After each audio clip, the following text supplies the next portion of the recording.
Okay. We are good to go. All right. Close that out. Hello, everybody. How's everyone doing this Tuesday afternoon for me here in a sunny, very, very hot Athens, Greece. And I have with me in what I think is a hot Moscow as well, the host of RT's Crosstalk, the one and only Mr. Peter Lavelle. Peter, am I right? Is it hot in Moscow? It's hot, and I'm using my air conditioning. One of the bizarre things is that, you know, not only is 2020 the strangest year of our life time, is that we're in the middle of a pandemic, and Moscow is having its best summer in 20 years. And, you know, I mean, by the way, mask control is more stringent now. Denial of service, no mask, no service, no metro. I mean, you can go into a store, interestingly, without a mask, but you can't pay for anything. They say, where's your mask? So that's coming back. Okay. I think the weather, you know, everyone feels good being outside and all that, which I think is really good. I think that you should be outside. I think you're going to be far healthier outside than inside, but, it's very surreal. It's such a beautiful summer, and we have to keep the pandemic always in the back of our head. It's exactly the same here in London. I would add something which has been one of the oddities about London. We've had beautiful weather. We're having a beautiful day today, actually. But one of the effects is because people can't travel. Young people are very under terrible stress because their schooling is in chaos. The universities are in chaos. They can't do their end of year exams, and that's caused a lot of stress. Is we've had an epidemic, a huge rash of illegal raves. In other words, people going out having parties in the streets, in the parks, and things of this kind. And we've had several around where we are. It's a very strange atmosphere in London too, very odd, quite unlike anything I've ever seen. And again, we've had the most beautiful weather I can ever remember, actually. I mean, London does not have consistently good weather in any year, but it's been beautifully sunny, hot, not impossibly hot, just really very pleasant. Yeah. All right. And in case you guys don't know who he is, who just spoke right now, that is the Oracle of London, Mr. Alexander Mercouris from London. Alexander, hope you're doing well. Let's do a quick around the world here and see people joining us and jump right into this topic. James, how you doing? Let's see. Straight Science says hi all. Stockholm Syndrome MK. Valley S, how are you, Valley S? Elizaveta, hello from Russia. Hello, Elizaveta. Alan Watson, how you doing? Alan, good to have you here. Let's see where else. Emma, how you doing? Emma. Mark Fuller, how are you, Mark? Let's see where else. Hi from Beirut, from Human Being. It's good to have hellos from human beings nowadays. Let's see. Brian sent us a €5 super chat. Thanks for putting Ireland mugs on the store. Ordering one soon. Yes, we did put Ireland mugs, and it is a beautiful mug. I've got my USA mug here because we are going to be talking about the USA. And we are going to be talking about the debates, or possibly no debates, and the mail-in ballots, which is an interesting topic. So, guys, let's first tackle the mail-in ballots. Hello from Novosibirsk, from Florida. Another person from Florida, from St. Petersburg. I love St. Petersburg. From London, from Sheffield. All right. I want to talk about the mail-in ballots first, and then we can have some fun talking about the debates and how the Democrats are trying to squirm Biden out of those debates, which is really interesting to see that. Valley S, thank you for your super chat. Valley S, we really appreciate it. Hope you are doing well. And guys, let's start out with the mail-in ballots. And I got a message from one of our Patreon patrons, one of our Patreon subscribers. And I won't read you the whole message, but I'll read you an excerpt. And then Peter, Alexander, you guys can take it from there. And this is a really interesting comment that he sent me. All right, there is it. All right, here it is. I voted in the presidential primary here in Florida this year. They asked for picture ID. I was in Boston for 10 years where there is no ID needed. You show up at the poll, they look up your name in the book organized by voter's address. They check off the name and give out the ballot. Easy to cheat. With a couple hours of preparation, it would be easy to vote a dozen or more times each election. Simply follow the obituaries or property transactions, get a list of names, and from 7 a.m. to 8 p.m., travel from poll to poll and vote all day. With a few accomplices and a van, it's easy to plan hundreds of illegal votes. Is that a crazy conspiracy theory? Perhaps. And so is locking your house at night. Do a quick Bing search for 2016 voter ID map. Then the 2016 POTUS electoral map. There's a curious similarity. The following states went for HRC and all had no document required. All had no document required. Oregon, California, Nevada, New Mexico, Minnesota, Illinois, Vermont, New York, New Jersey, Delaware. The following HRC states: request ID, but not required. Washington, Colorado, Delaware, Hawaii. Maine has no ID and was split. Virginia is the only HRC state that had strict voter photo ID. Correlation does not prove causation, and Democrats would argue that voter suppression gave Donald J. Trump his states. I'm biased, but I don't believe many want to vote and have no ID. That's a good comment. Don't believe many want to vote and have no ID. All right, Peter, what do you make of that comment from one of our great users at Patreon? What do you think of what was just said? Brilliant analysis, and it's very, very true. And I'm really glad that he sent it in. I'm glad you read it, and I'm glad we're discussing it. Look, I mean, if you, I guess I'll use kind of an extreme example. I mean, if you can go to an abortion clinic and have an abortion, then I think you should be allowed to go in person to vote. Okay, I think that we can make measures. I think there should be a federal executive order. I mean, pour as much money into it as possible. I mean, if you need to rent a stadium for a city to vote, okay, and you need to extend that to maybe over a 2-day period, I think, you know, we can be imaginative. I don't think this is this hard, but I think it's so important to do it in person. Now, obviously, convalescent hospitals and places like that, traditionally, the military have mail-in, and they've been proven to be okay. But on such a massive scale like this could obviously be skewed. And we live in such a charged political environment right now. I have to believe that there are going to be people that will be doing nefarious things.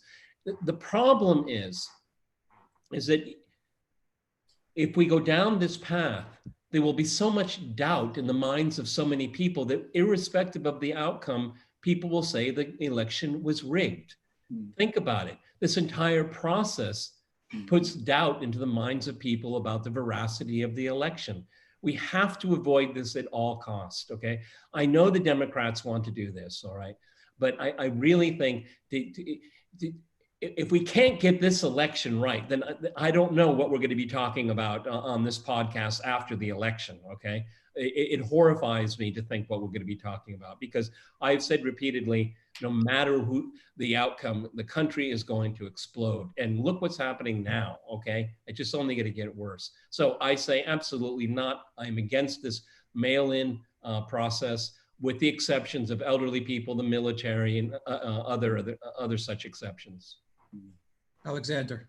Yes, I mean, I agree. And I get to say straight away that I think Peter hit the nail on the head when he said in an extremely polarized environment, such as you have at the moment in the United States, changing voting systems in this fashion, especially when it is so passionately argued for by one party, has to raise alarm bells. Now, I'm going to say something else, and this is, I'm somebody who's been following elections all my adult life in Britain, in Greece, all over the world. I keep an eye on what goes on in elections.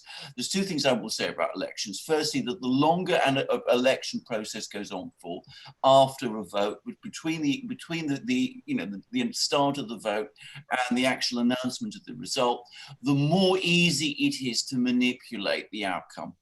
I mean, this is an iron rule. So, if you have an election on a Thursday and you have to wait 2 weeks before you get the result, that creates tremendous problems, tremendous concerns, and it's often a very, very good sign that the vote is being manipulated. It seems there's a real risk with this mail-in ballot scheme that this is exactly what might happen. The second thing I would say is that if you look into the past history of the United States, if you look at, say, the election of 1876, which I appreciate is long in the past, but which was a disputed election, that is exactly what happened there. It was a very, very prolonged process. And whilst the counting was going on, the parties were able to move and shift the outcome and actually change the outcome of the election from what it appeared to be. Now, that problem in 1876 was overcome because the country was not as polarized as it is today.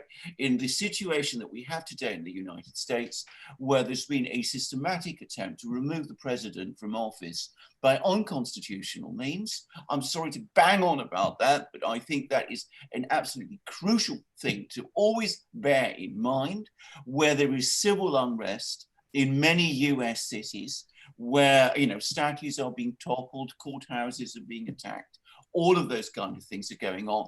The very last thing you want to do is to start tinkering with the electoral system in a situation where that might favor one party, cast doubt on the whole result, and delegitimize the whole process. This is absolutely and entirely the wrong time to do it. It's clearly being done with a partisan agenda in mind, and I wouldn't touch it. I really think this is completely the wrong thing. So let's ask our viewers here. No, let me put it this way. I'll give you one good reason, a definitive reason not to go down this path. Did you watch the Barr testimony? Did anyone watch that? That's the reason why we can't do this, okay? We can't do this, okay? I mean, what are we gonna do? I want to reclaim my vote? Is that what they're gonna say now? No, this is the polarization of that hearing. Was astounding. Yes. Was astounding. Yes. I mean, I was left with my jaw on the floor. I just like, this is how Congress people behave. Okay, so with this polarization, and you want to start tinkering is a generous word. Okay, I mean. This opens up for rigging on a massive scale. Isn't that the point, though? Yeah, well, that is the point. Yeah, but see, the thing is that we had kind of a weird. Remember the 2000 election? Dick Cheney, the evil genius that he was the one that told Bush, just say, I declare victory. And they had the podium made up, and what they did was they stole the narrative, okay? Way before any decisions were made, way before all the votes were counted. They drew a line in the sand, okay? And what we're gonna have right now is that we're gonna have multiple lines in the sand from everyone, okay? And you're right, but they want to be able to control the process, but will they be able to control the narrative? I don't think so, because too many people are going to object. And Trump's, his silliness and really gets to some bizarre heights about changing the election date and all that. That was a self-inflicted wound that was so completely unnecessary. Okay, because he is adding to the fuel of tinkering with the election. He should have not done that. Okay, he added fuel to this, and this conversation that we're having now is only going to intensify with every passing week until we get to the election. I mean, I think that's entirely. Can I just make a point quickly, which is that, of course, they're trying to both control the narrative and they're trying to control the process. We see this attempt to, drive alternative views of not just media, but social media. I mean, that's already a very, very, very troubling phenomenon. I was absolutely profoundly shocked, as Peter was, by the treatment of Barr, who is the Attorney General of the United States, at that committee hearing. And I think, Alex, you're absolutely right. I mean, I think that the purpose is that if you don't win the election, you're going to create you are in effect creating intentionally almost a crisis atmosphere in the United States, which is a very, very bad thing. Something that's never happened before in the US. During a pandemic and during an economic downturn. Well, indeed. And I mean, the other thing is I saw some tweets in which, we're going to come to this, but, they were saying, senior Democrats urging Biden not to debate Trump because Trump is not a legitimate candidate. Yeah, well, we'll get to that. But I mean, we will. But the point I'm making is that when you talk in that way, when you're already saying in advance of the election that the president, who is a candidate, is an illegitimate candidate, you have to worry. Well, then the logical extension is that the entire process is illegitimate. Exactly. I mean, what do you do? Exactly. You have to worry about the way, leaving these people who are talking in that way to determine how the election process is going to work.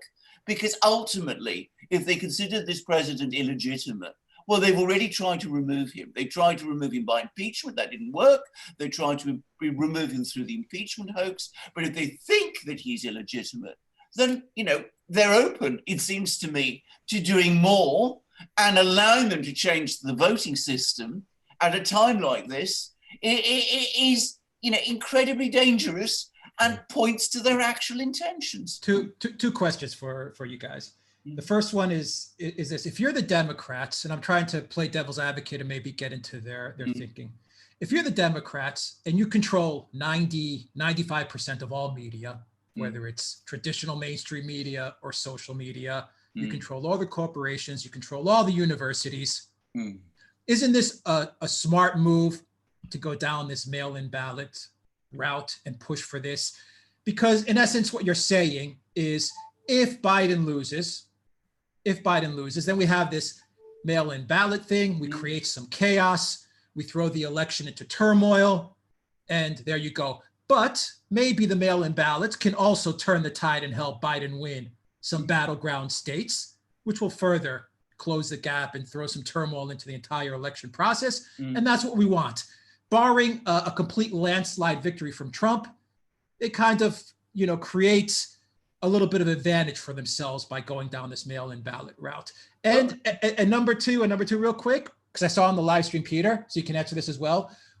How do you answer when someone says, yeah, but mail-in ballots work in Switzerland, I think I saw, and I think I read in Australia, they also have mail-in ballots. I don't know if that's the case with Switzerland or Australia, but there are countries where mail-in ballots seem to work. So how do you argue that? Well, it's always the chain of custody. Okay, that will have to be ensured. We don't see that being ensured right now. Who touches the ballots? Is it only the U.S. postal system, or is there a conduit where it is sent to and then moved through the system? It's all about custody control. Okay. Now, I'm not going to speak about Switzerland and Australia. Okay. I don't know what their custody control is there, but apparently there's enough confidence in that. Okay. Also, the confidence in the U.S. mail system, well, it's not very high. Okay. That's why there's all these private postal services. Okay. That happens for a reason, because people trust these private ones more. Of course, you pay more. Okay. But I memean, go back to the first question. My simple answer is they've gotten all these things wrong. Ukraine Gate, Russia, the Emoluments Act, the Electoral College, Stormy Daniels, all of these things they've screwed up. So I have no confidence that this latest gambit is going to work. And all I would say to them is be careful what you wish for, because you wished all these other things and you screwed it up. The only thing that is for sure, they will screw it up. Okay, that is the trajectory they're on. Okay, that's their road record. Okay, they screw up. If they just played by the rules and looked at facts the way they are, and actually would emulate someone like William Barr instead of denigrating him. I mean, he came out. They didn't lay a glove on that guy. What was it? 4 hours? They didn't lay not one glove hit him. Okay, this is the type of people you're dealing with. They're ideologically possessed. They're blinded. They cannot use their logical facilities. Trump has broken their brain. Okay, and these people want power. Okay, and this is a terrifying thought. What we should do is we have plenty of time between now and the election. I think all three of us should take a look at the mail-in procedures for the countries that were just mentioned, because I could educate myself on that. Can I just say quick things about what Alex said? First of all, what you outlined about the thinking of the Democratic Party, or at least some people within the Democratic Party, may be true. But what a nihilistic approach to politics that is. I mean, it puts the electoral and partisan advantage of the Democratic Party above the interests of the United States. The interests of the United States as a constitutional republic and a democracy is in having proper, fair elections, elections that everybody trusts and where they accept the outcome. Now, you know, it may very well be that if you are demented enough, and there's some very demented people, it seems to me now, in the Democratic Party, and you are, you know, prey to Trump derangement syndrome, and at the same time, you are fixated by power and you want to get your hands on the levers of power in Washington, you are prepared to burn everything down in order to achieve that. But if you burn the house down, you risk burning yourself down with it. That is what invariably happens. It's a very dangerous mindset and approach to take. But you know, there are some people in the United States who think this way. You know, you read what they say, and I am astonished at some of the things I read, and I'm astonished at some of the things I hear. Now, about Switzerland and Australia, it's very simple. We are not talking about Switzerland, and we're not talking about Australia. We are talking about the United States. Now, I don't know Australia very well. I've never been there. I've been to Switzerland. This is an extremely orderly, extremely well-run country. People trust each other. The system that's existed there, no doubt, has existed for a very long time. They have an extremely long history of elections, longer in some places than the United States does. So, I mean, I am sure, I am confident that there, they've sorted it out. In the United States, they haven't sorted it out. What we're being told is it's going to be sorted out between now and November. Peter was talking about the incredibly polarized, you know, demoralized, unstable, volatile situation in the United States. You're going to change the way people vote between now and November in this kind of atmosphere when there is so little trust. It seems to me extraordinarily wild and incredibly dangerous. And also we have to point out is that, again, I'm not going to speak with authority about international comparisons, but you have to understand it's a constitutional republic of 50 states, okay? Mm-hmm. Every state votes differently. That's just the way it is. That is a tradition. And it's very antiquated as well, all right? We've seen this repeatedly over the last few election cycles. Again, custody, who will control the custody of the ballots? I mean, what Stalin once said, I'll paraphrase, you know, it doesn't matter how many votes you get, it matters who counts the votes. And that's gonna play into this election if the Democrats have their way. The political system has no legitimacy left. We've talked about this repeatedly. People do not have confidence. And with the media in its extreme form, playing upon the fears of people, we're in a very bad place, and it's only going to get worse, a lot worse. Yeah, I mean, is it so difficult to have an ID when you go to vote? I mean, that's the most basic of questions. You need an ID to get on an airplane. You need an ID to open up a bank account. Well, pretty soon you're going to need a lot more. Pretty soon you're going to need a lot more to get on an airplane as well. No, people have no problem with that. Well, I was going to say, Alex, I mean, you need an ID to cross a border. No. At least we should. Okay. No. Realistically, everybody has some form of ID nowadays. I mean, people have it in forms of social security, or they have it in forms of, you know, debit or credit cards, or they have it in forms of driving licenses or travel documents. It's not difficult to get ID. And if people get into the habit of having ID, that's, you know. It's not even difficult to get a fake ID. Well, indeed. Well, no. Well, no. Well, absolutely not. But in the United States, where there's, you know, so many problems with who is on the electoral, what we call in England the electoral rolls, about the problems of the electoral rolls, so many problems at so many different levels. As I said, changing the system and changing it in a fundamental way seems to me extremely unwise. And we go back to what our patron, Patreon was saying. He was talking about massive change, you know, differences in outcomes. That is, it seems to me, even more reason to tread very, very carefully.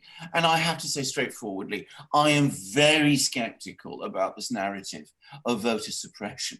I think that it is, I think that it is a narrative that is invented, or at least that is believed perhaps by some people, in order to explain the fact that Republicans still win elections, which some people in the Democratic Party seem to have problems with and can't accept. So they don't accept the fact that people vote Republican or people are not voting Democrat.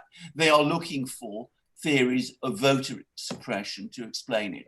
I'm not here to defend every element of the American electoral system. There's obviously lots of reasons to change, to carry out perhaps a structured change. But are you going to do it in 100 days in the middle of a pandemic with civil unrest in the streets? I mean, that doesn't seem to me like the way to do it. The only way, I mean, I'm for electoral reform, absolutely, absolutely. But it can only be done if there's a bipartisan support, okay?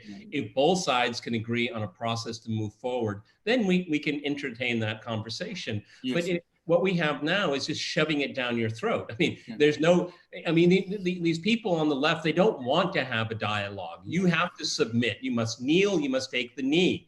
Okay, this is where we are right now. Electoral reform? Yes, absolutely. But it has to be broadly agreed upon, okay? And it should come from a wide variety of voices and opinions and people with experience, okay? Then you can put it in. It has to be neutral in the sense that everyone wanting to cast their ballot should believe in the system, okay?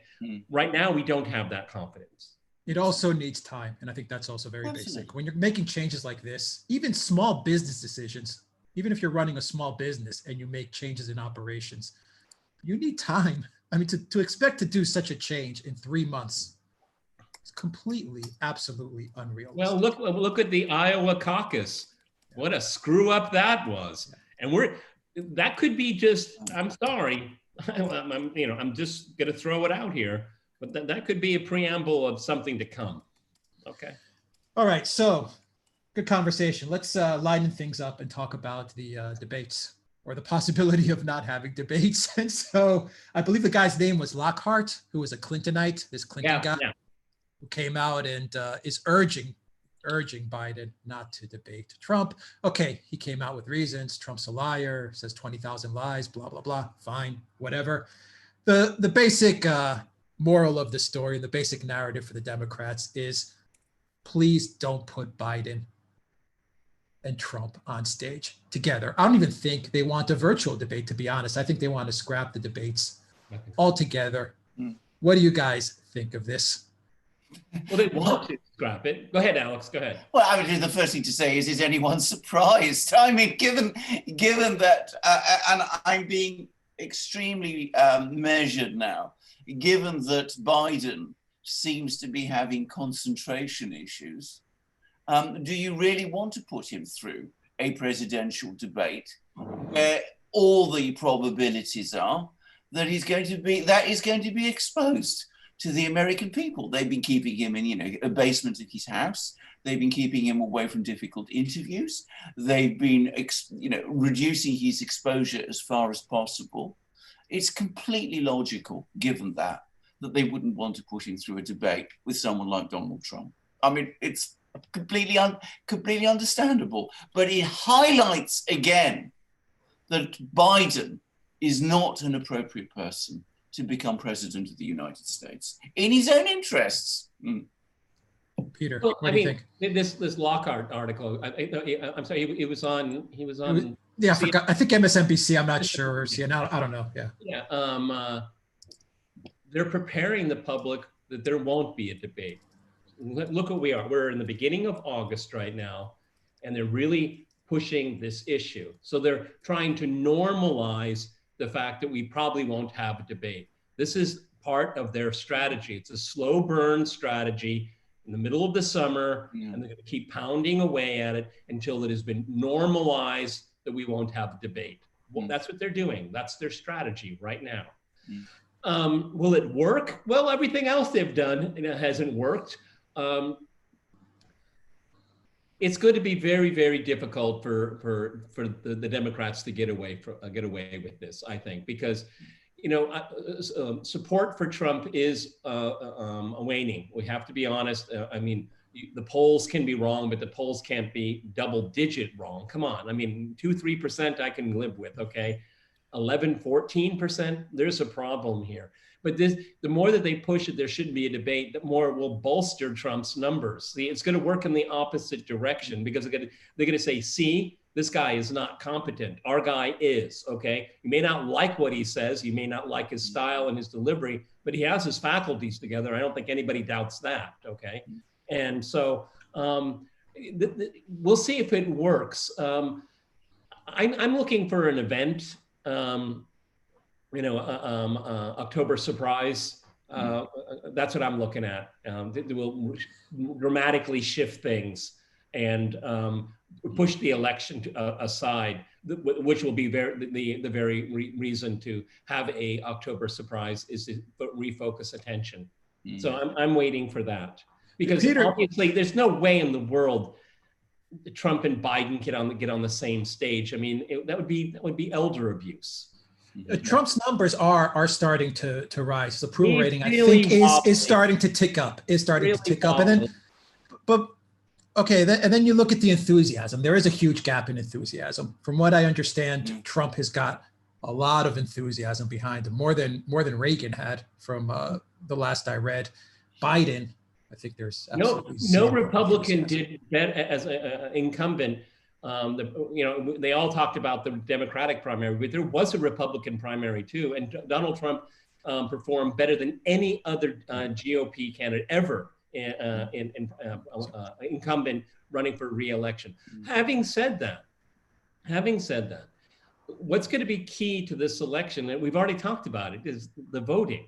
It's going to be turnout. Trump is going to need turnout. That's the only thing that's going to save him right now, as we speak, on the 4th of August, 2020. But if you look at he's in every single demographic, he's hurting, okay? He's hurting right now. And I've been told that within the next week, there's going to be a flurry of executive orders dealing with the pandemic and the economy. I hope, wish, and pray, okay? Because I've been waiting a long time for more leadership from this president in dealing with these issues here. And I think that this will be it's all politics, it's all fair, okay? But he really needs to get the narrative back in his control. Ever since February, he's lost control of the narrative. And that is unique in his presidency. In February, everything changed. I mean, I'm just going to make one observation, which is that if things are going so well for the Democrats, why are they approaching this election in such an unconventional way? Why do we have these proposed changes to the electoral system? Why are we seeing this massive attempt across the media to purge dissenting voices? Why do we have the president being referred to as an illegitimate president? It doesn't seem to me as if the Democrats are actually very confident. And the fact that they're trying to keep away their candidate from a debate suggests to me that they're not confident at all. So I would make that caution. And I remember way back in 2016, the gap at this stage between Hillary Clinton and Donald Trump was about the same as it is now. And of course, the outcome was different. So I think that, we have to look at this in those terms too. I think that's interesting, but I think you can invert that argument completely 180 degrees. Is that they are so traumatized still to this day that Trump was elected, that they're going to do everything in their power, almost to the point of fanaticism, beyond reason, to make sure it doesn't happen again. I think that's what it is. And also, we have to keep in mind, I keep stressing this during our podcast, is that there is a civil war going on in the Democratic Party. The only thing that keeps the party together is their malice towards Trump. And they're going to use that as much as they possibly can, because if Trump is not reelected in November, then how should we put it? non-aggression pact within the Democratic Party will fall apart. And of course, we're going to have a civil war in the Republican Party as well. But I think that this overcompensation, and I agree with Alexander Maciris, I think they know that this is the only glue that keeps them all together is their hatred of Trump. And they're going to use it as much as they possibly can. The only thing I'd add to that, by the way, is that it is beyond the point of fanaticism at the moment. I mean, it is, the language is just completely so bizarre now. I mean, their hatred for this man is astonishing. The Barr hearing tells you everything you need to know about the state of the of politics in the U.S. right now. It was appalling. It was simply appalling. Well, and these are the people that want to run the country. Well, I mean, and the behaviour of some of these governors and mayors around the country who are allowing large parts of their their cities to be trashed. Yeah, it seems to be getting bizarre. The thing is, remember when Barr asked for a 5-minute break? Remember that? Yeah. And he was denied it. And what was his reaction? You're a class act. Yeah, quite. He said to Nadler, "You're a real class act." Yep. Yeah. Alexander, can you say that the Dems are bean counting here, in that they're saying, you know what, if we put Biden head to head with Trump, Biden's not going to last. He won't last 2 hours with Trump. Trump's going to absolutely demolish him. Yeah. So they're saying, you know what, better to not have a debate and put Biden in that situation, knowing that by skirting the debates, yes, it looks cowardly. Yes, it looks weak. Yes, Trump is going to tweet about it, and the Republicans are going to put ads about it, and they're going to, talk about how Biden is scared to debate Trump. But they're saying, you know what? When we weigh the two options, it's less damage not having Biden debate Trump than actually having Biden there on live TV, just getting pummeled by Trump. I mean, Biden got pummeled by Kamala Harris. I mean, that says it all. Well, I think that's exactly the calculation. And I mean, if you control the narrative by controlling the media, which is, I'm sure, what they're thinking, they will try to use that control of the media to control the narrative about this. And they will promote this idea that, that Biden is this great debater. The reason he's not speaking to Trump is because he is this legitimate leader, which Trump isn't. So, I mean, they're going to try and spin it in all kinds of ways. But it is very transparent. I'm sure most people can see what's the truth. But exactly as you say, they would rather take the hit from not having the debates than having the debates and have Biden go through a, fast motion collapse on US television in front of the American people. I mean, I think that's obvious. I mean, that is clearly the calculation. I think what they may try to get creative, and so because of the pandemic, because of social distancing, what they're going to is we'll have some kind of organization. I liked it when the women was at the what was the women's organization that used to run the debates? Remember that when it came back in 1960. The League of Women Voters, okay? Unfortunately, they're not involved in it anymore because they were bipartisan. But I have this theory that what they're going to do is whatever organization that will be tipped to run the debate, they're going to give 5 questions to each candidate, and they will videotape the answers, and then they will exchange them, and then they'll give them another chance to answer them all on video, no live. They'll be able to answer each other, and they'll say, we had a debate, and we did it safely. Yeah. See, we're going to get creative about this. Also, the ultimate default, hell or high water, they're already doing it. Joe wouldn't do really well in a debate. It doesn't really matter. I remember the debates that Trump had with Hillary Clinton. He didn't win one of them, but he didn't lose either. Yeah. He didn't lose any debate. Okay, and because that is the perception of the voter. Oh, he didn't do that bad. He's not a professional politician. The first time he's done that, that's all right. And he was supposed to really fail anyway, but he came out all right. He said some good things. See, that's what they're doing is they're manipulating the consciousness of the body politic So Yeah. even if they get into some kind of situation, like, well, Joe didn't do that bad. I mean, he's alive, isn't he?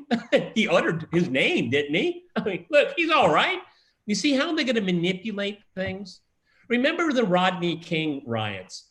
Remember, he was attacked. He was severely beaten up by the police when he was arrested. And it was really interesting as the way the prosecution presented it to a jury. And they watched it over and over and over, but they had a narrative attached to it.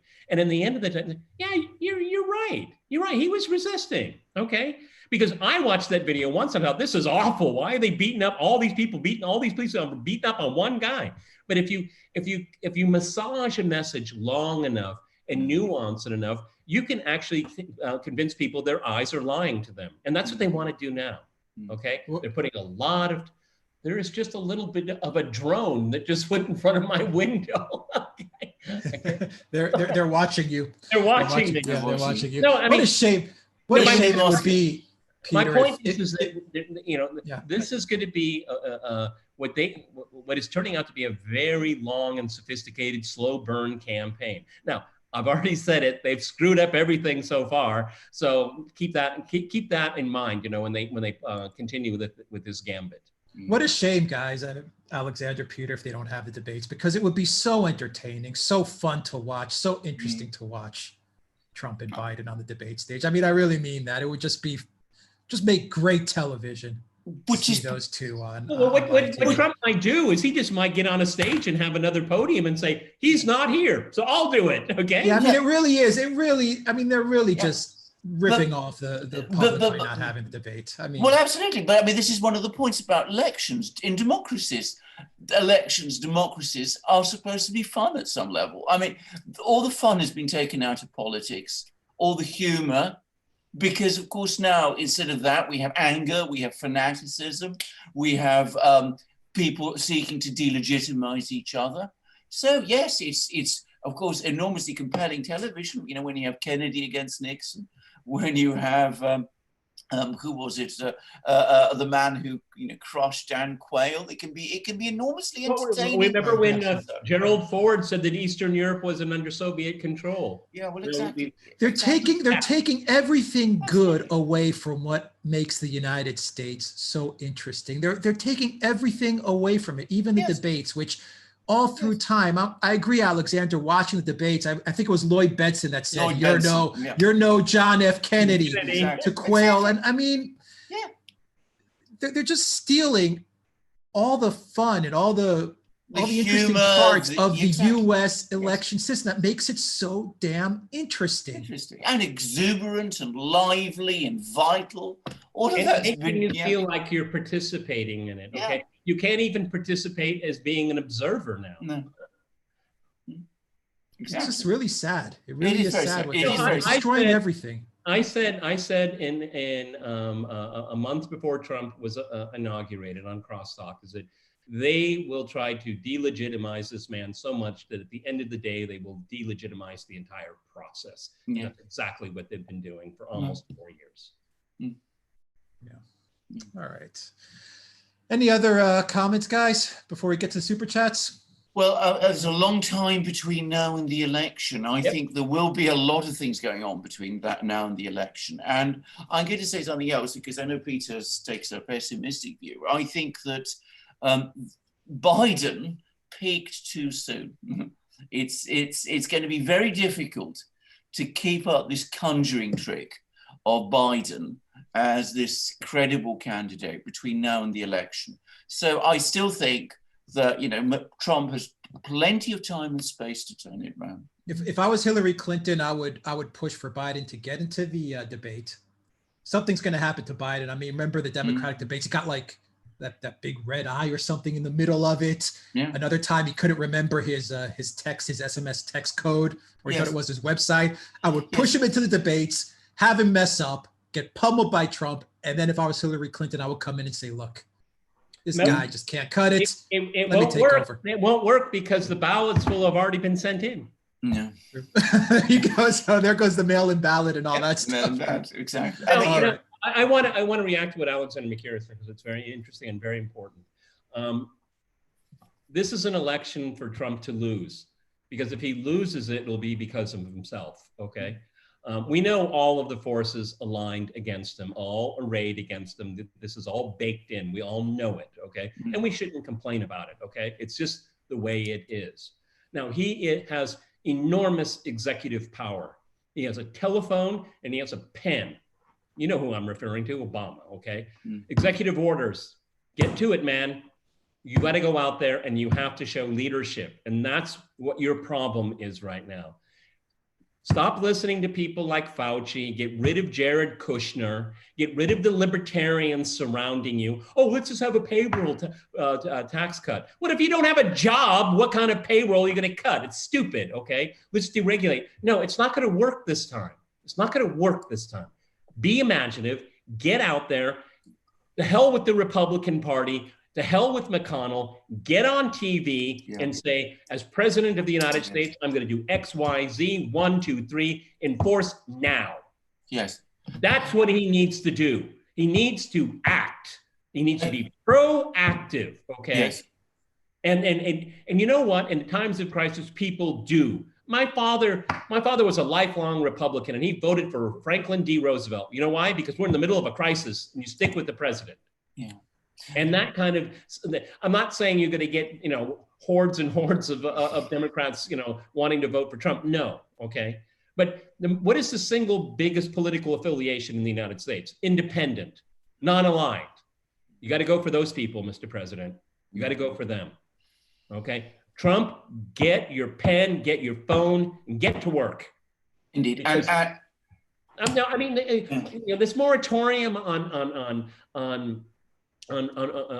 rents, on mortgages. I mean, this is going to start a cascade effect and very, very soon. It has not affected the financial system. It is about to. It's about to hit the financial system. And you're going to see a lot of chain reaction here. Mr. President, you can stop that. You can intervene, and you can do that. Stop listening to the people around you. They don't care about your presidency. They don't. And the Republican Party certainly doesn't. Peter, this is exactly what I wanted to say. You hit the nail on the head. The other thing Trump needs to understand is that the Republican Party, the establishment of the Republican Party, is a ball and chain attached to his feet. He needs to be able to cut loose from them. I mean, people like Mitch McConnell are not his friends. Look, you guys, the GOP, if they lose the Senate, which they just might, okay, they have no problem being in opposition. Look, they had a great time during Obama, 8 years. They got plenty of funding. The donors were there. It just went through the motions here. Mitch McConnell has, outside of judges, he has shown no interest in governance at all. Okay, and we do know there were a number of Republicans that knew that the Russia hoax was a hoax way before it was revealed to the public, and they really didn't do anything. Okay, ball and chain. Alexander McCurris just said it. Okay, it's a ball and chain around you. You're in the political fight of your life. Okay, but you still are president of the United States. Make us believe that you are that man, and you need to start doing these things. And get rid of these libertarians around you. They're driving me up the wall, and they're destroying the economy, and they're going to destroy your presidency. Alexander, should we get super chats? Yeah, let's go to the super chats. All right, cool. All right, Brian. I'm not running for office. Okay, I'm not running. Peter, 2024. All right. What you can imagine what people would say about me living in Moscow. He's a Putin puppet. Brian, €5 super chat. Thanks for putting Ireland on the store. Okay, we read that ordering soon. Thank you very much, Brian, for that super chat. From Valley S, $20 super chat. From Iris and Alvarado, $2 super chat. Thank you, Iris. Another $3 super chat from Iris. Thank you very much. Much from Marcia Dietrich, $10 super chat. Wonder if Dems have noticed mail-in special election in California did not go their way. A lot of Trump voters, older CV fear would vote mail, not in person, might backfire bigly, per what Peter said. Well, that's exactly true. I mean, because that's a very good point, by the way, and it goes to what Peter said, that if these mail-in ballots works well, it might actually favor those demographics that are more organized, more able to sort out, posting and all those sort of things. Elderly people vote high. They're the highest voting percentage of any. And they're more likely to vote Republican, and they're more likely, perhaps, presumably, to vote for Trump. The problem is not, as I said, necessarily one system ahead of another. I'm not, it is how it's organized and how it's done between now and November. And when you look at some of those people who are running things up and down the United States, if you're prepared to let them if they're prepared to trash their own cities, if they're willing to defund their police, are you really going to let them control the voting or run the voting in that and change the voting in that kind of way between now and November? So, it may backfire for them. But that for me isn't the issue. The issue is having a legitimate election which the country accepts. Okay, from user Moped NOK 200, thank you very much, used Moped, for that super chat. We appreciate it. From Russell Hall, $5 super chat. Their hatred of Trump is merely a projection of fear. They've spun a web and snaring the entire world, but it comes undone if their crimes are exposed. I agree. I think that's entirely right. I think we're seeing that with all kinds of things going on. I mean, we see this with, the scandal that's revolving around Ghislaine Maxwell is one example of this. I'm sure there's lots of other things going on. So there is. I think this is true. Russiagate, all these kind of things. This is a very, very high stakes election. Of that, there is no question, and it makes it even more important, because it is such a high stakes election, that it is run properly. From Sparky, $10 super chat. Robber barons, communists, and the military-industrial complex are on the same side against President Trump. Robber barons and communists have shared goal, borderless world run by central authority. Well, I wouldn't use all those labels necessarily. I mean, obviously the establishment feels threatened by Trump because of uncertainty. I think that's overwrought, because essentially, I mean, they've even the Democrats have given them the political and financial and economic elites basically everything they want. Okay, now one thing that could put fear into minds of many is the breakup of the monopolies. And I saw some of the hearings when they had Google and Facebook and Amazon on, which I thought was almost a complete farce. I was so disappointed with the Republicans only concerned with censorship. I'm concerned with the marketplace and how it's designed, and how it is designed to protect some of the most wealthy people in the world. It really was very, very short-sighted. But then Jim Jordan, I think his second biggest donor is Google. That's a really big problem. It's a really big problem. That is one of the only things that I could see that the elites would feel very threatened by. Look, I mean, when the pandemic hit and the economy slid, who was bailed out first? I mean, it was across the board, Republican and Democrat. So it's basically, it's the donor class that runs politics right now in both sides. And these donors give to both parties too. Something about Trump has just made people go mad. Okay, that is obviously true. And it's really very much about him as a person and not so much about his policy. And I fault him on the policy realm. I would like to see him to be far more activist on the economy, with withdrawing troops around the world, like he said he wanted to in the election. I want to see more action. What we see now is just incremental moves. And I think that's burying him every passing day. See, the thing about Trump is that they don't trust him, because he says things. They trust Biden, but they don't trust Trump. And the reason they don't trust Trump is because he has said things at various times which have gained massive traction and which many people know are true. He's actually pointed to realities in the United States, which the oligarchies don't like people to know about.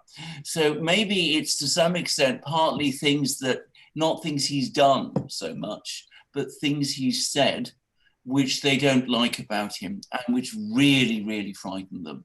And of course, there's always the concern that behind Trump, and perhaps on Trump's part, in part of his own mind, there are impulses to doing certain things, which again, the oligarchy wouldn't like.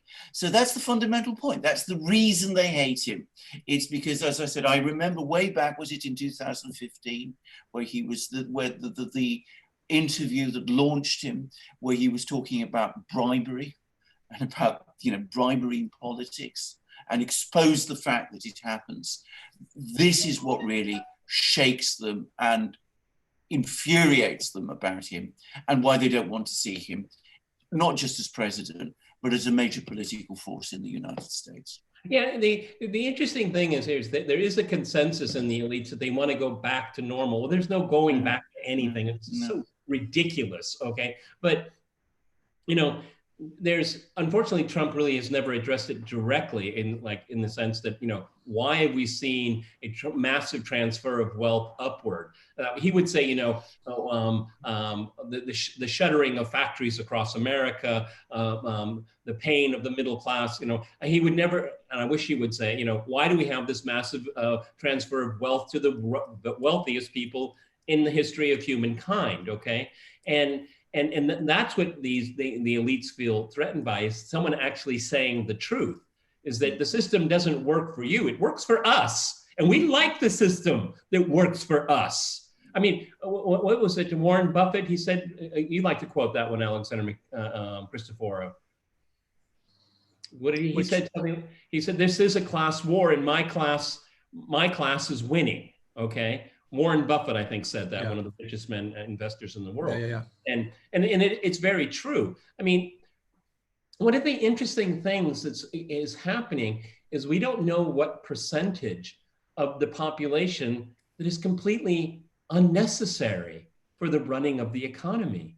This is one of the things that's really quite interesting, is that if you look at the consumption of the richest people, I'm going to make up some numbers here, so don't hold it to me. Let's say their consumption went down 10% during the pandemic and the lockdown. Okay, that drop in 10% had a massive hit on the next level, the service class of people, okay, that cater to the needs of the very super rich. Okay, so no, they didn't get their yacht cleaned this week. Okay, so the yacht cleaner was out of work. Okay, and then as you go further down to the next class, they're just like, well, we don't really need these people, okay? And so the Nancy Pelosi in her $12,000 refrigerator freezer with her designer chocolate, she is oblivious to the people at the very bottom because they don't count. They don't have any money, have no political power. And so that's why there's really no need to go out and help them, because irrespective of what they do, I have security guards. I live in a mansion. I have a fence around my mansion, okay? And I think that this is one of the things that, if you start talking about it, you show how fractured and dysfunctional the system is. And the elites don't want people to talk about that, okay? That's why people come and listen to us. All right. From Sapere, $5 super chat. Mueller killed the Finders child trafficking investigation. You can see the file right on the FBI website. No coincidence. I guess Mueller, the FBI, and their involvement in. Yeah, absolutely. I mean, Robert Mueller was Peter were talking about, Epstein, and I think the point is that Robert Mueller's FBI were the people who were supposedly investigating Epstein, and they didn't. They didn't investigate him. They were protecting him. We've discussed this in other programs. And Robert Mueller comes across to me now. I mean, the more I've looked into him, the more, I'm going to say it's sinister a figure he comes across. I mean, he's clearly not what I at one time briefly took him to be, a serious law enforcement officer in the United States. That doesn't seem to be his agenda at any time at all. Well, I would say that for the entire history of the FBI should be dissolved. It really should be. I mean, they have such a checkered past, okay? And you know, like Sean Hannity likes to wear his little button and all of that. I mean, I don't see there's a whole lot to be proud about there. I mean, and I'll tell you, this Epstein case, this is what it's all about.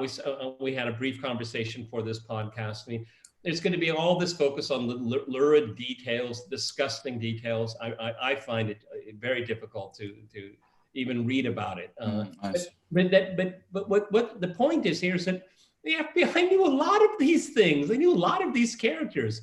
I mean, you can't tell me you can in this day and age, I mean, even 10 years ago, move large sums of money around and the FBI doesn't kind of like, what's going on here? And they had the tools to do these things, okay?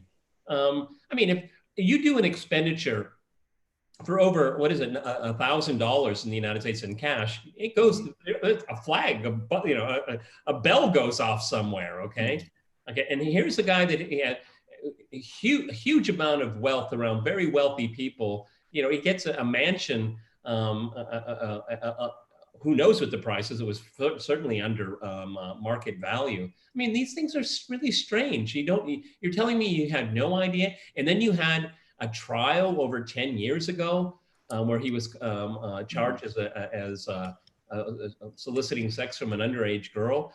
And have all these high profile people around you, and you have, I don't know what Acosta's position was at the time, but I mean, he was an officer of the court. Okay. Yeah. I mean, there's too many things dangling out there. And, and that's what the real story of the Epstein, that Epstein was a sick individual. That's not the story. We all know that, okay? He was convicted of it, okay? You don't have to say alleged anymore. He was convicted, okay? And we're told, you know, that we should believe victims at face value. I'm willing to listen to what anyone has to say, okay? And then it has to be a court of law to adjudicate it here. But there's just so many dangling threads out there. And for me, that keeps going back. Where were the authorities in all of this? Yes. Yeah. From, let's see, from James Holland, £5 super chat. Gentlemen, please consider updating your shop by using Epstein and Ghislaine as shirt models.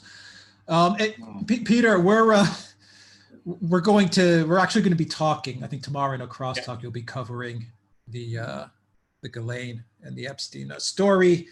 And Alexander and Peter, there is also news. I was reading it on Zero Hedge. I haven't seen it on other sites. Maybe the Daily Mail was carrying it. Maybe you can confirm this, Alexander, as well, that Prince Andrew, or at least the royals, have destroyed all the evidence of that night where Prince Andrew said he went to have pizza, but Virginia Guffey says they were at a nightclub. And because the royals do have security detail on them 24/7, I imagine that is true. They have security detail no with question them at all time. Yeah. That evidence as to where Prince Andrew really was that night has been destroyed. It can't be found. I mean, have you corroborated that? I can't corroborate it but it is all over the media here. I'm sure it's true. I can't corroborate it because I mean corroborate the fact that story is out there. But that story is definitely out there. Yeah, it's definitely been reported. There. Yes. So I mean, someone does have the answer to what happened that night, and that would clear up everything. Yes. Yes. The security detail. Yeah. Oh, yes. You bet he's going to be the sacrificial lamb in all of this. Is it possible that they have a backup of those documents? Well, it's entirely could be somewhere. It is entirely possible. I'm going to say something else now, which is that of course there's also people. I mean, you're talking about, you know, the guard service. Not all of them are entirely happy with the conditions of their service, and some of them, I happen to know this for a fact, have come forward and have given information. So we also have to look at that side too. But, you know, in terms of data, that no longer exists. Apparently, to all our knowledge, it may be that there are copies, that there are backup tapes, who knows. But always remember, there's also the witness evidence of the guard services themselves. So a mistake, by the way, powerful people often make is that they don't realize that the people they surround themselves with are not just machines, they are actually people. They watch what goes on and they can give evidence. Yeah. Steve Jobs made a comment about that. I forgot the exact words, but he always said, if you want to keep a secret, something along those lines, if you want to keep a secret, you tell no one. Exactly. You tell no one. The first person you tell, it's over. Yes. And so Andrew that guy has to be really, crapping in his pants at this point in time. But I'd like to go back to my statement. He's already been completely discredited. I mean, he's no longer, he's been shadow banned, as it were. Buddy, calm down. He's been shadow banned. And so, I mean, there's no rehabilitation for him. No. Because what I keep going back to, and it was when we did the crosstalk a few weeks ago on this topic, Alex, is that I'm really interested in why they've picked the 4 trafficking charges and the 2 perjury ones. I mean, is it maybe Alexander McCarris can weigh in on this? Is it because they know they're slam dunk and they're going to be able to get Ghislaine Maxwell on this and control the narrative, okay? Not to look at anything else. Just look at these very narrow issues, and not to have this completely blow up and expose really what was going on. Because I think what the FBI wants to do is they have egg on their face right now. They want to say, okay, we did it. We got a conviction. Yeah. Okay. And leave it at that. Okay. And I don't think that does service. That's not justice. Okay. That's a political expedience.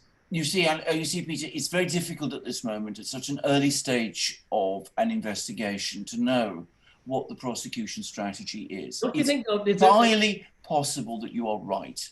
I mean, I want to say that. I mean, it's entirely possible that you're right, that it's all going to be, that this is this wicked woman who did all this all by herself with Epstein. A number of other people, names have been named, but, we've looked into it. There's no real case against them, and we're not going to pursue it. That's possible.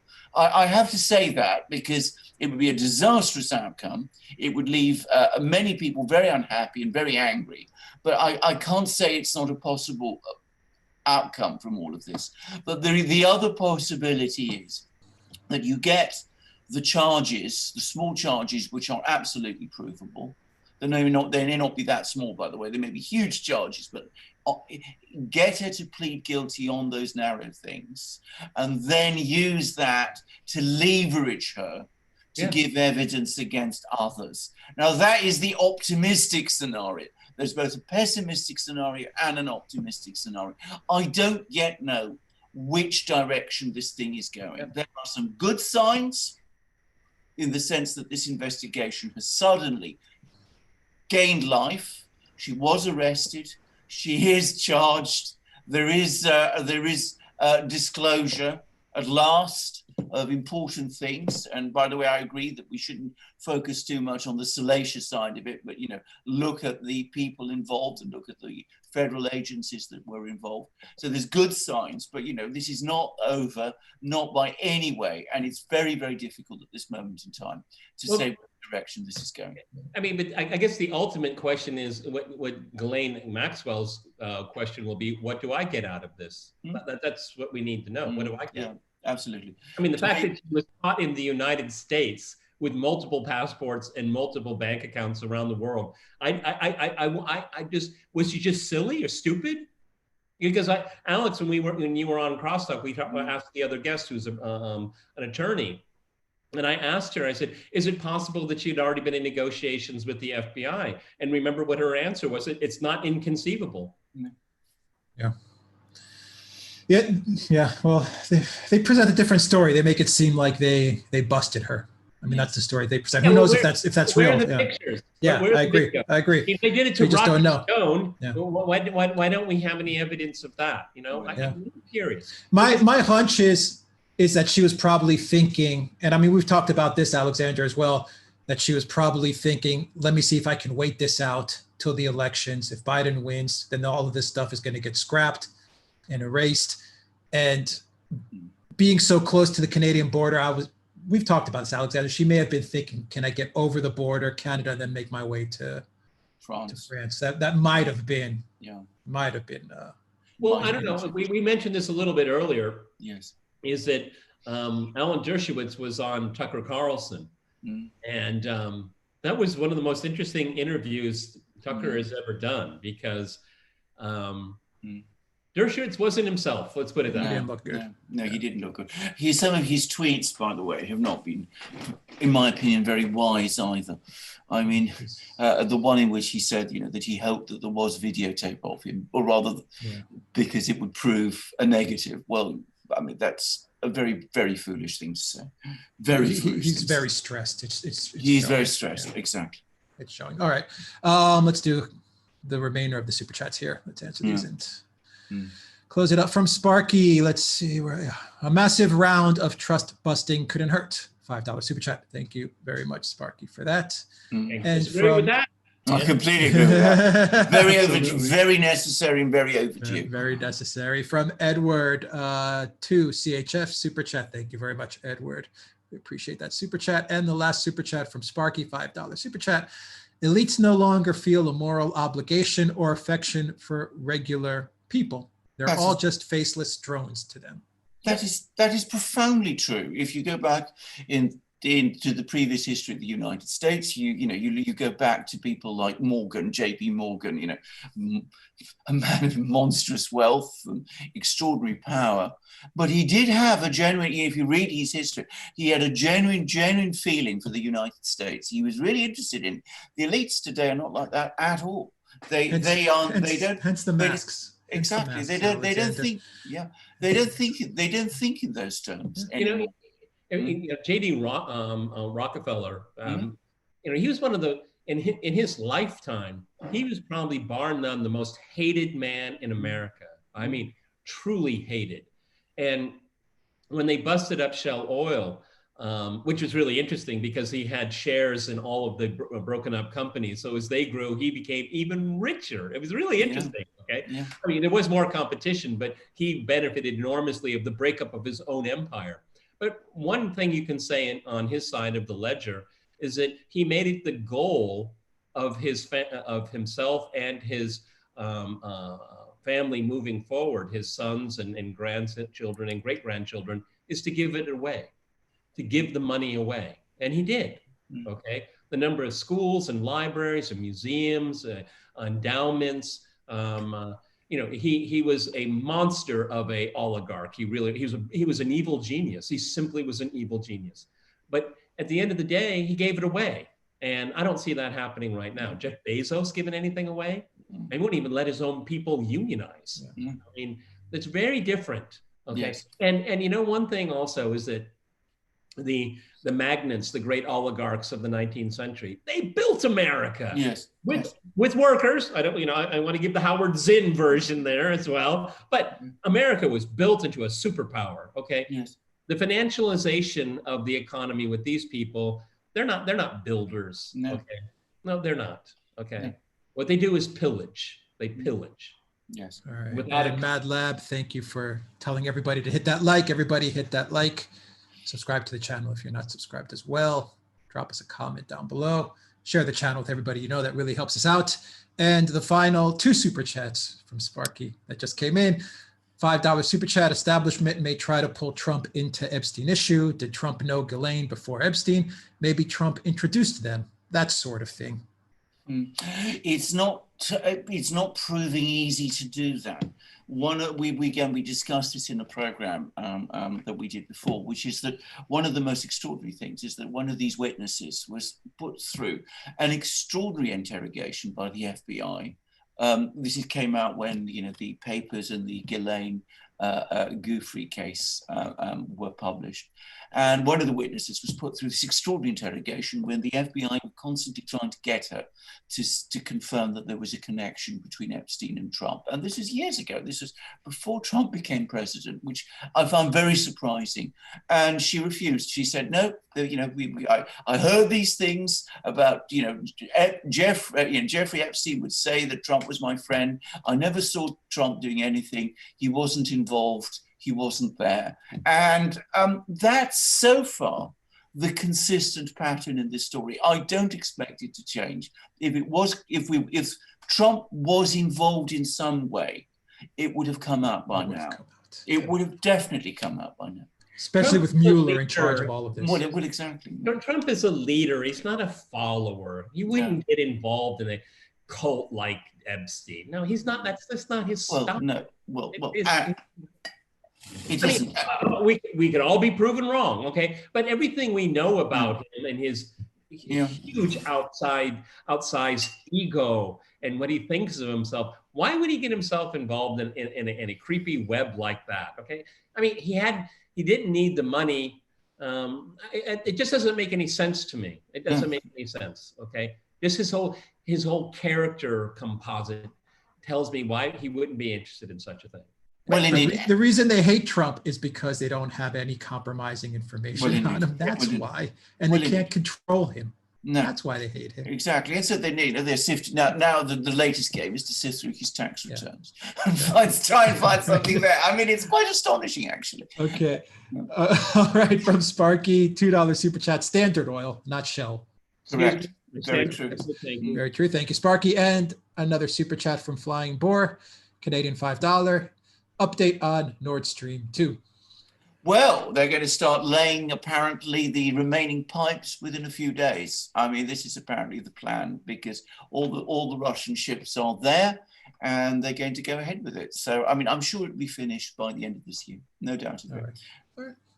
All right. Thank you very much for all those super chats. Thank you very much for everybody who was joining us on this live stream. Thank you for hitting that like. For everyone who's not subscribed, please subscribe. And one more super chat from Flying Boar. Banning of TikTok in India and US, will it affect China?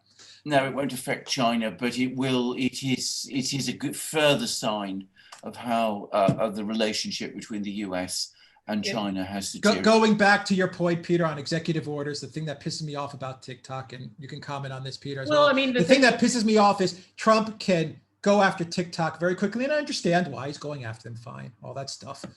But you see how quickly they went after TikTok and how they've dragged their feet on Google, on Twitter, on Facebook with the censorship and all that stuff. So you're going to give TikTok to Microsoft. Wow, give them a pat on the back. Okay, and this is just a shakedown of TikTok, okay? I don't believe the allegations made it's a very successful company.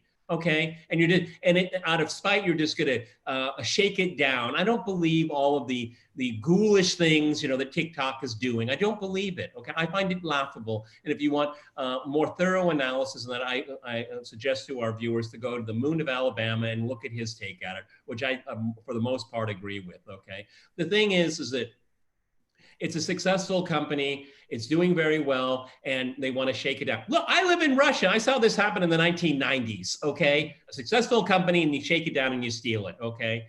And this is a Chinese company, so what, okay? They did it to VKontakte in Russia. VKontakte and Mail.ru. They shook it down and they put it under the umbrella of Yandex. Mm. So look, I think it's a real sham, and that's the least of our problems right now. Is this like, shifting attention? Well, if that's the attempt, then it's a pretty lame one. Okay, it doesn't change people paying their mortgages and their rents and paying their student loans and having food insecurity. Taking down TikTok doesn't change any of those things. The bad thing about the TikTok thing going to Microsoft is also that you're once again going to put another big social network into the big tech cartel. Yes. And it's that big tech cartel that bans you, that deplatforms you, that demonetizes you, that can remove your access to bank accounts, can remove your access to PayPal, can do all these terrible things. Exactly. It's that big tech cartel, and Microsoft is part of that. And look, well, they will be part of that soon. Look, okay, I just know what TikTok is. I've never touched it, never been on it, and probably couldn't even download it if I tried, okay? However, I know a lot of people do like it, and you just discourage young voters in this election if they were going to vote, because that actually is part of their social fabric, particularly a time during lockdown. It was a way to get out in the world, and you're going to take that away from them for political reasons, which I think it is. I don't think it's even a good electoral move, okay? It doesn't move the needle. Trump, get your pen and phone and do other things that'll affect people's lives here and now. Okay, let's see. We have some more super chats here from Toilet Sauce, €50 super chat to whoever cares. Gosh, Russia years are like dog years. I was able to get in after the lockdown, have been away for about a year. Feels like I have been away for 7 years. Provincial town, couldn't recognize the place. All that during a pandemic. It's true. Yeah. Well, I mean, I haven't been to central London now for a huge amount of time because of what's been happening. But people who have been, a friend of mine who has been for work reasons, tells me also that it's very surreal. It's not like it was. And I'm sure this is true of many places. Yeah, I think I got the last glimpse of it when I visited you and your wife, remember? Yeah, absolutely, yeah. I had a great time. I had a great time. Yeah, yeah. From Matt Marty, CHF5. Thank you for that super chat, Matt Marty. From Flying Boar, CA5. Did Russia deliver the S-400 to China? Oh yes, absolutely. It's operational, and I mean it's done much more than that. I mean they've also provided China with whole air defense and missile defense systems. So I mean, you know, there's a lot of cooperation going on between the Chinese and the Russians on military matters now. That's why. From Flying Boar, $5 super chat. Is Russia-China relationship in turmoil right now over India? No, the Russians are keeping very quiet about the whole Indian thing, and they're not attracted at all to the proposals that they mediate between the Chinese and the Indians. That isn't good. Russian-Chinese relationship is very stable, and if you go to the Russian media and you follow what the Kremlin and the foreign ministry are saying, they're going out of their way to make it very clear that the relationship is a stable one. Okay, from John Cheeseman, $10 super chat. Alex, I was watching Vera, and when they arrested the perp, they read him his rights, and it went something like, blah, bet.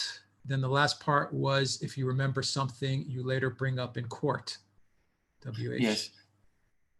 Sorry, I'm not quite sure what this refers to, but it sounds like the caution, which you get in many different countries in different versions, but the classic term of it in Britain is that, you know, if you say anything, it may or may not be used against you in court as evidence, and it gives you a warning about what you have to say, and it's usually given when you're questioned by the police, and if the police don't give you the caution, then any evidence they take from you can be challenged because it's not been provided under caution and you haven't been given your rights.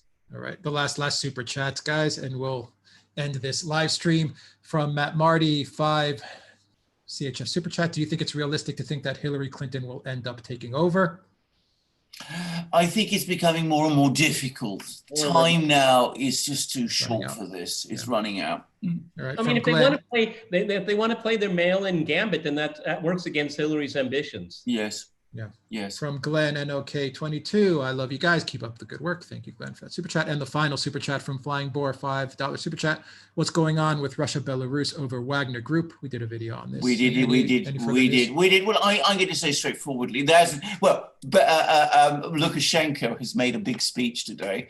He says that there's been another group of people that he's arrested. He hasn't yet identified them as Russians, that were out to destabilize Belarus, but Russia remains the key ally of Belarus. But the people who are protesting against him should rally behind him because he is the defender of Belarus. All of this is very connected with the election that's going to happen in Belarus on the 9th of August, and we have to look at this. It's not going to change Belarus's political orientations in the short term, but it does show that relations between Russia and Lukashenko and Russia and Belarus are never straightforward. Yep. All right. Because it's Russia's relationship with one particular individual. Yeah. All right, we'll end it there. Peter, what do you have going on for the rest of the week? I got you. Okay. What else? and then on Sunday we do a Bullhorns format, and then I am on vacation for 1 month. Okay, so it's obligatory in Russia. If you're fully employed, you're given a month paid vacation, even in the middle of a pandemic. What does that mean? I'm going to be staying pretty close to home. Because even if I wanted to go like to Crimea or Sochi or something like that, what if there's an outbreak there and I can't get back? So, and that's the calculus that goes through a lot of people's heads. I mean, I live in the biggest country in the world, and there's a lot of places to see. Kamchatka is absolutely gorgeous. But you have to make the consideration, can I get back home? And so it's keeping people close to home. There's a great tradition in Russia. It's called the dacha, the country house. Depending on your socioeconomic status, you could have a shack in the woods, or you can have a full-blown villa, okay? And during this pandemic, with weather very good, people have gone to their dachas. And if you're fortunate, you can work remotely. So that means you can take walks in the forest, and you don't have to worry about masks and stuff like that. So that's one way people have been able to alleviate the effects of the pandemic here. Yeah. All right, Alexander, what do you have going on? Well, there's a lot going on in Britain at the moment. We have politics is, believe it or not, usually it goes quiet in August, but it seems on the contrary here that it's starting to crank up, because the Johnson government apparently is trying to carry out reforms of the civil service. The head of MI6 has been sacked shortly after the head of the chief cabinet secretary has been sacked. So there's a lot going on in British politics. But I think also we have to look at the situation in Europe, because we had that summit, which we've talked about in great detail, the one that set up the famous, recovery fund, which isn't a recovery fund. But it now turns out that that was very much papering over the cracks. There's major crisis in Italy. There's coming up in the autumn. There's problems in Germany that are now starting up again. And it looks as if the whole political and economic situation in Europe is becoming a lot more unstable. And I had to take a quick flight, by the way, to the Czech Republic. I think some of our viewers know this. And, there were some very interesting things that I heard from people there too about the situation in Central Europe. So an awful lot is actually going on in Europe. It's bubbling under the surface, but it needs to be watched very carefully. All right. Okay. Thank you, everybody. Let's end it there. Have a great day and have a great week. Take care.